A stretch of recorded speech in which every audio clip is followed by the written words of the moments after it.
Hello, it's Matt O'Leary, and you'll notice that I am not in my apartment today. I'm actually in the big city, the Big Apple, visiting my sister Lauren for the week. So not in my typical zone, but you know, the show must go on. I'm reviewing the 9th album by one of the biggest acts of the 90s. It's a band that's probably known better for their unique sound rather than any specific, big hit albums or hit songs. Although I feel like everyone probably knows Crash Into You and Satellite and Ants Marching. It's the Dave Matthews Band from Charlottesville, North Carolina with Come Tomorrow. And this is a band that's got a little bit of everything tossed into the mix. We got jazz, we got rock, we got folk, we got blues, we got bluegrass. And they were formed in this fermenting cesspool of musical influences, but they were never just dabbling in a little bit of this or a little bit of that. They really infused it all together. They synthesized all these genres, all these things into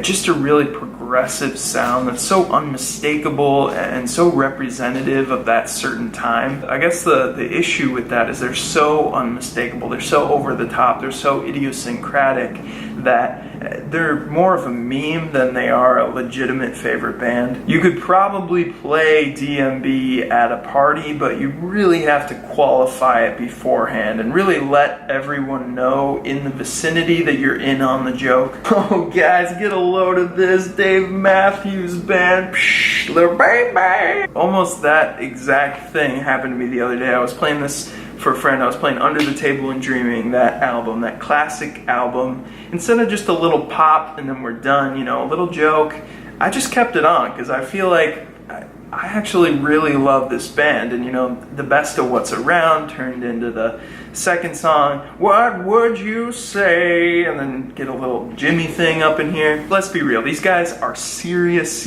musicians. Like, they use charts in the studio. And whether it's those falsetto heights and schmoozing violin on number 41, the acoustic metal-like menacing chugs on the Stone, the bass noodling and gripping storytelling on Gray Street, the gypsy folk and the dirty swamp jazz on Dancing Nannies, and that's not even touching their later stuff from after the 90s, which still had a very similar sound, but 2008's Big Whiskey and the Grugrux King was actually my personal favorite DMB album, and then 2012's Away from the World was a pretty decent outing as well. Bottom line is, this band is really great, and they've still got something really special going on, and you shouldn't be ashamed. And on this 9th album, they pull a little bit closer to Dave's more intimate and stripped down stuff with just acoustic guitar and voice, like on the song Mercy from Away from the World. I love that super chipper bass line on Black and Bluebird that transitions into that more aggressive funk sound with some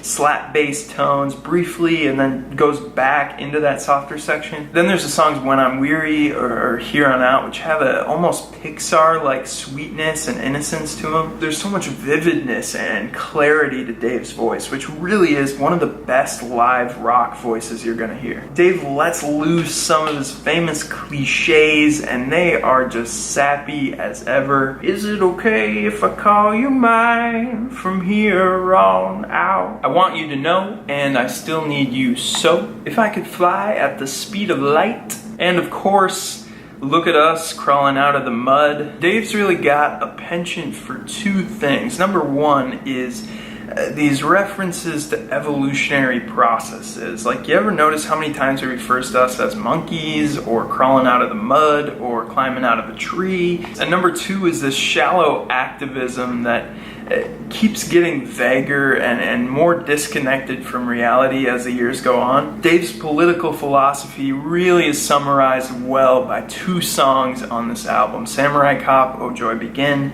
and the other is Come Tomorrow. They really do highlight this key distinction between this utopian leftism that is really just cynicism and resentment disguised as goodwill and love and compassion, and the more realist perspective that's typically associated with, I guess, conservatism. And that distinction is the difference between seeing humanity as inherently good and perfectly innocent in our youth, only to be corrupted by this evil civilization, versus viewing humanity as inherently morally bankrupt and seeing civilization as a natural and and necessary force that leads to more civil and pro-social and productive societies. And it's very clear that Dave sees civilization in that process as a destructive force. And this is laid out perfectly in Samurai Cop, where Dave describes this perfect and spotless child being brought up and losing their innocence to the hate and the fear that's imposed on them. Or in Come Tomorrow, the title track, which calls us to give complete control to the children,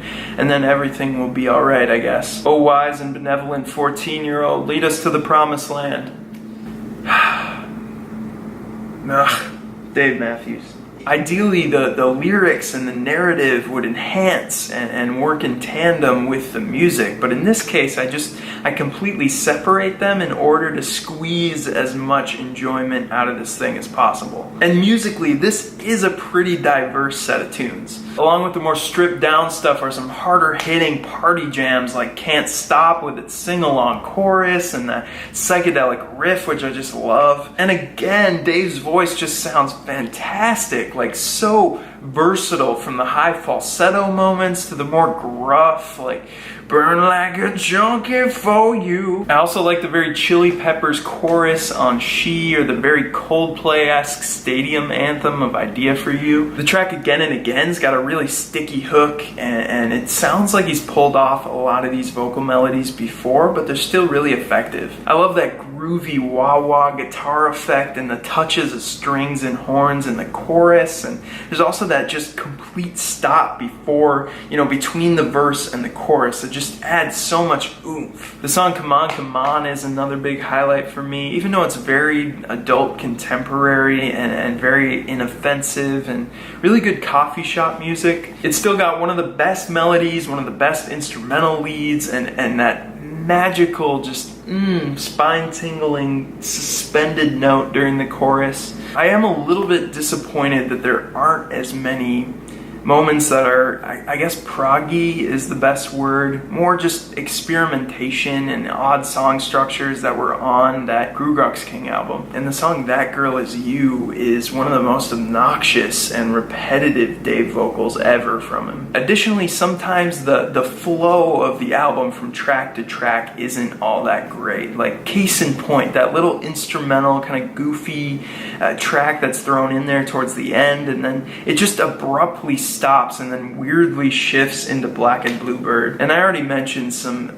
very eye-roll worthy lyrics. But there are enough sing-along moments, enough classic DMB sounds to make this a really solid car ride album, one that I'm just sort of half paying attention to. So it's a 6 out of 10 for me, pretty decent. Alright, that's it for DMB's Come Tomorrow. What'd you think of this album? And I'd like to hear also if there are any New York City record stores that you want me to visit. I'm hoping to do a little bit of a run-through video of that, along with a video of just reactions to music from my sister, which I think would be pretty funny. So yeah, those are coming up, and as always, thank you so much for watching.